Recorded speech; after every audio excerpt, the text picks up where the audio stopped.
Hello मेरे प्यारे प्यारे दोस्तों, मेरे यूट्यूब चैनल में आप लोगों का बहुत बहुत स्वागत है। किसी गांव में एक सुंदर सा घर था जिसे लोग गुलाबी हवेली कहते थे। ये घर अपनी खूबसूरती के लिए मशहूर था, लेकिन इससे भी ज्यादा यह एक रहस्यमयी जादुई गुलाब के लिए जाना जाता था।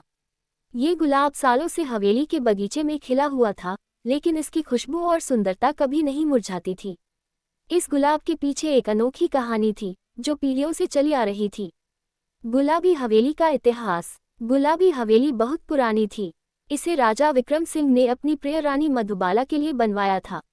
रानी को गुलाब बहुत पसंद थे, इसलिए राजा ने पूरे बगीचे में गुलाब के फूल लगवाए। लेकिन उनमें से एक गुलाब सबसे अलग था। उसका रंग, उसकी खुशबू और उसकी चमक बिल्कुल अनोखी थी। रानी मधुबाला इस गुलाब को अपनी किस्मत का फूल मानती थी। कहते हैं कि जब भी वह इस गुलाब को छूती, उनकी सारी चिंताएं दूर हो जाती और उनका मन खुशियों से भर जाता। लेकिन एक दिन अचानक रानी बीमार पड़ गई और इस दुनिया से चली गई। राजा विक्रम सिंह ने उनकी याद में इस गुलाब की देखभाल शुरू कर दी।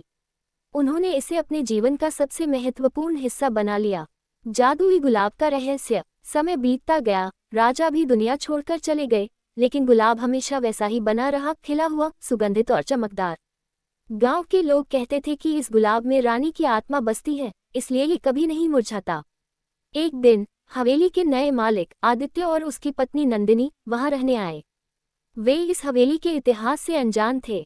जब उन्होंने पहली बार उस गुलाब को देखा तो वे उसकी सुंदरता पर मोहित हो गए।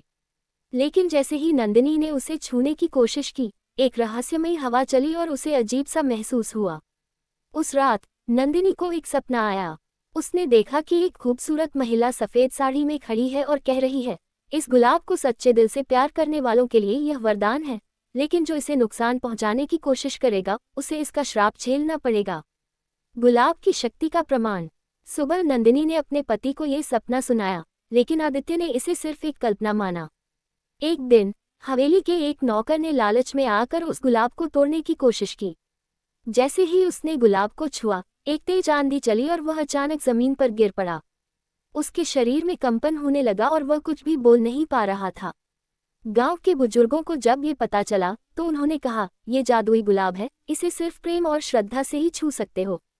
आदित्य और नंदिनी को अब यकीन हो गया कि यह गुलाब साधारण नहीं था। वे समझ गए कि यह गुलाब केवल उन लोगों के लिए खुशहाली लाता है जो इसे सम्मान और प्रेम से देखते हैं। गुलाबी हवेली का भविष्य। इसके बाद आदित्य और नंदिनी ने उस गुलाब की खास देखभाल शुरू कर दी। उन्होंने तय किया कि हवेली और इस जादुई गुलाब की कहानी को आने वाली पीढ़ियों तक पहुंचाया जाएगा। गांव में एक नई परंपरा शुरू हुई। हर साल लोग गुलाब के पास आकर अपनी इच्छाएं मांगते और जिनकी इच्छाएं सच्चे दिल से मांगी जाती, वे पूरी हो जाती। जादुई गुलाब घर की कहानी। भाग 1। पुराना हवेली और गुलाब का रहस्य। गांव के किनारे एक पुरानी हवेली थी जो सालों से वीरान पड़ी थी। लोगों का कहना था कि वहां कुछ अनोखा और रहस्यमय छुपा था। हवेली के बगीचे में एक अकेला गुलाब का पौधा था जो हर मौसम में खिलता रहता, मगर इसकी खासियत यह थी कि इसकी खुशबू किसी को भी अपनी ओर खींच लेती थी। कहानी की शुरुआत होती है सीमा नाम की एक लड़की से, जो अपने माता पिता के साथ गांव में रहती थी। वह हमेशा उस हवेली के बारे में सुनती आई थी, लेकिन किसी ने भी उसे अंदर जाने नहीं दिया था। सीमा को रहस्यों की खोज करना पसंद था। एक दिन उसने तय किया कि वह हवेली के बारे में खुद पता लगाएगी। भाग 2। हवेली के अंदर का अजीब माहौल।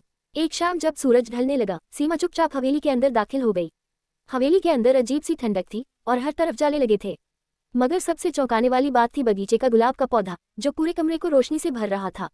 उसकी महक बहुत ही मोहक थी, मानो उसमें कोई जादू छुपा हो। सीमा ने जैसे ही उस गुलाब को छूने की कोशिश की, हवेली की दीवारें हिलने लगी। अचानक एक मधुर आवाज आई, तुम यहाँ क्यों आए हो? सीमा घबरा गई और पीछे मुड़कर देखा तो वहां एक बूढ़ी औरत खड़ी थी। भाग 3। जादुई गुलाब की कहानी। बूढ़ी औरत ने कहा, यह कोई साधारण गुलाब नहीं है, ये गुलाब वर्षों से इस हवेली की रखवाली कर रहा है। सीमा ने आश्चर्य से पूछा, ऐसा कैसे? बूढ़ी औरत ने बताया, ये गुलाब एक समय में इस घर की बेटी राजलक्ष्मी की आत्मा से जुड़ा है। राजलक्ष्मी बहुत ही दयालु और समझदार लड़की थी, मगर गांव के कुछ लालची लोगों ने इस हवेली को हड़पने के लिए उसे मार दिया। उसकी आत्मा इस गुलाब में बस गई ताकि वह अपने घर की रक्षा कर सके। भाग 4। सीमा का फैसला। सीमा को ये जानकर दुख हुआ। उसने पूछा, क्या इसे मुक्त करने का कोई तरीका है? बूढ़ी औरत ने कहा, अगर कोई सच्चे मन से इस गुलाब को अपने घर ले जाकर इसकी देखभाल करेगा तो राजलक्ष्मी की आत्मा मुक्त हो जाएगी। मगर यह आसान नहीं है। इस गुलाब को बचाने के लिए तुम्हें कई मुश्किलों का सामना करना पड़ेगा। सीमा ने बिना सोचे समझे गुलाब को उठाया और घर की ओर दौड़ पड़ी। जैसे ही उसने गुलाब को छुआ, हवेली के चारों ओर तेज हवाएं चलने लगी। ऐसा लग रहा था जैसे पूरी हवेली गुस्से में हो, मगर सीमा ने हार नहीं मानी और आखिरकार अपने घर पहुंच गई। भाग 5, गुलाब की देखभाल और चमत्कार। सीमा ने गुलाब को अपने घर के बगीचे में लगाया और रोज उसकी देखभाल करने लगी। कुछ दिनों बाद उसके घर में एक अजीब सी सकारात्मक ऊर्जा फैलने लगी। परिवार के सभी सदस्यों को लगने लगा कि घर में खुशियां लौट आई हैं।